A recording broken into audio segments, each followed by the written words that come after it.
Hey guys, welcome to this channel Memorize It. In my previous videos, I have explained you the 6 types of resonance, and in this video, I am going to explain you the identification of resonating structure. So how can you find out whether the given two structures are resonating structure of each other or not? For that, we have to check these 3 points. First one is, only pi bond should break and form during the conversion. इसका मतलब है कि given to structure में जब एक structure दूसरे structure में convert होगा तो पाई बॉन्ड ही ब्रेक होना चाहिए या तो फॉर्म होना चाहिए. Second point is no sigma bond should form and break during the conversion. Convert होने के टाइम कोई भी सिग्मा बॉन्ड फॉर्म या ब्रेक नहीं होना चाहिए. Atom should not dislocate. Atom अपने प्लेस से डिसलोकेट नहीं होने चाहिए. मतलब एक स्ट्रक्चर में एटम्स जहाँ पर हैं कन्वर्ट होने के बाद दूसरे स्ट्रक्चर में भी एटम उसी प्लेस पर होने चाहिए. अगर ये 3 कंडीशन सेटिस्फाई करती है तो वो गिवन 2 स्ट्रक्चर्स जो होंगे वो रेजोनेटिंग स्ट्रक्चर होंगे, और अगर नहीं करती है तो वो नहीं होंगे. For example, in this question we have to find out the relation between 1 and 2. First structure में यहाँ पे कार्बोकटायन है, मतलब इसके पास वैकेंट पी ऑर्बिटल प्रेजेंट है. यहाँ पे ऑक्सीजन है, ऑक्सीजन के पास 2 लोन पेयर प्रेजेंट है, जिसमें से एक वो रेजोनेंस में पार्ट लेगा और रेजोनेंस में पार्ट लेकर यहाँ पे पाई बॉन्ड का फॉर्मेशन करेगा. तो इस स्ट्रक्चर से सेकेंड स्ट्रक्चर में कन्वर्ट होने के टाइम पाई बॉन्ड का फॉर्मेशन हो रहा है.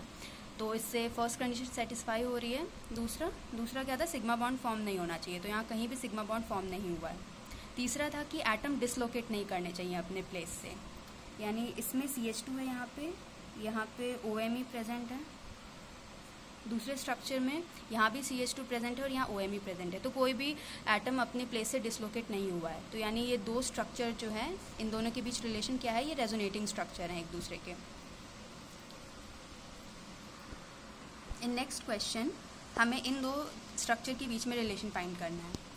तो यहाँ पे कार्बोकटायन प्रेजेंट है, वैकेंट पी ऑर्बिटल होगा इसके पास, यहाँ पे लोन पेयर है, तो ये लोन पेयर इसको डोनेट करेगा और यहाँ पे सिग्मा बॉन्ड फॉर्म हो रहा है. तो इससे हमारा सेकंड कंडीशन सेटिस्फाई नहीं हो रहा है. सेकंड कंडीशन में ये था कि हमें सिग्मा बॉन्ड फॉर्म नहीं करना है, लेकिन यहाँ पे सिग्मा बॉन्ड फॉर्म हो रहा है. इसका मतलब ये रेजोनेटिंग स्ट्रक्चर तो नहीं है. तो ये क्या है एक दूसरे के, ये एक नॉर्मल केमिकल रिएक्शन है, या कह सकते हैं आइसोमर है एक दूसरे के, क्योंकि यहाँ पे सिग्मा बॉन्ड फॉर्म हो रहा है. नेक्स्ट क्वेश्चन में इनके बीच भी रिलेशन फाइंड करना है हमें. फर्स्ट स्ट्रक्चर से जब ये दूसरे स्ट्रक्चर में कन्वर्ट हो रहा है तो यहाँ पे पाई बॉन्ड यहाँ आ गया है और ये H अपने प्लेस से डिसलोकेट हो गया है. तो थर्ड कंडीशन तो सेटिस्फाई नहीं हो रही है, क्योंकि डिसलोकेट नहीं होना चाहिए, और इसमें H फर्स्ट स्ट्रक्चर में यहाँ था और दूसरे में O के साथ ही अटैच हो गया है, तो अपने प्लेस से डिसलोकेट हुआ है और यहाँ पे पाई बॉन्ड का फॉर्मेशन हुआ है.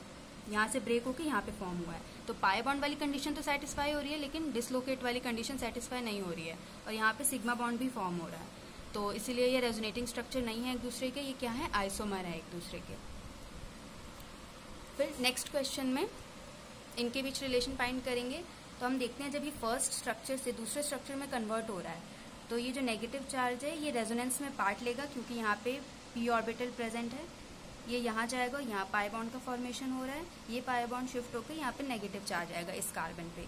तो यहाँ पे पाई बॉन्ड की ब्रेकिंग और पाई बॉन्ड का फॉर्मेशन हो रहा है, और इसके अलावा कुछ नहीं हो रहा है, क्योंकि कोई भी एटम डिसलोकेट नहीं हो रहे हैं. यहाँ ऑक्सीजन एटम है, दूसरे स्ट्रक्चर में भी यहाँ ऑक्सीजन एटम है, और सिग्मा बॉन्ड कहीं भी फॉर्म नहीं हो रहा है या ब्रेक नहीं हो रहा है. तो सारी कंडीशन सेटिस्फाई हो रही है, जितनी भी 3 कंडीशन है.